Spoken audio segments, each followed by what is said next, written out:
Field marshal کا اعزاز اور جنرل سید عاصم منیر کے کارنامے۔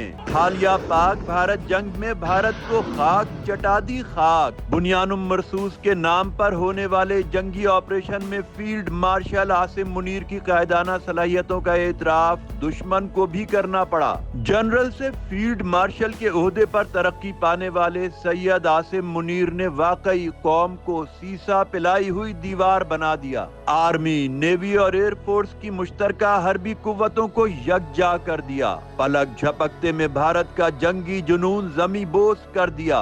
مکار دشمن کو ایسی کاری ضربیں لگائیں کہ دشمن کی چیخیں نکل گئیں۔ افسر سے لے کر جوان تک سب میں جنگ بدر والا جذبہ بیدار کر دیا۔ پورے ملک میں خوشی کی لہر دوڑا دی۔ اوورسیز پاکستانیوں کا سر فخر سے بلند کر دیا۔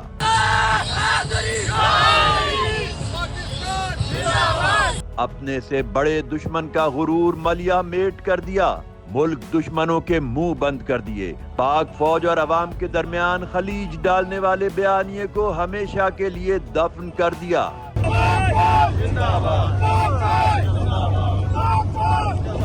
ملکی دفاع کے نام پر پاکستان کی تمام سیاسی جماعتوں کو ایک پیج پر لے آئے۔ پاک فوج کا ایسا سربراہ جو محاذ جنگ پر ایک سپاہی کی طرح موجود رہا۔ جنرل عاصم منیر نے بہترین سفارتی سوجھ بوجھ کا مظاہرہ کر دکھایا۔ سول حکومت کے ہاتھ ایسے مضبوط کیے کہ سپر پاورز بھی پاکستان کی ہمنوا بن گئیں۔ قوم کی امنگوں کا ترجمان بن گئے فیلڈ مارشل سید عاصم منیر۔ جتنے بڑے کارنامے اس کے شایان شان پذیرائی۔ فیلڈ مارشل سے بڑا عہدہ اور فیلڈ مارشل سے بڑا اعزاز پاک فوج میں موجود نہیں، لیکن 24 کروڑ پاکستانیوں کے دلوں میں فیلڈ مارشل سید عاصم منیر ایک انداتا کے طور پر راج کرتے ہیں، ایک بادشاہ کی طرح حکومت کرتے ہیں، ایک نجات دہندہ کی طرح زندہ رہتے ہیں۔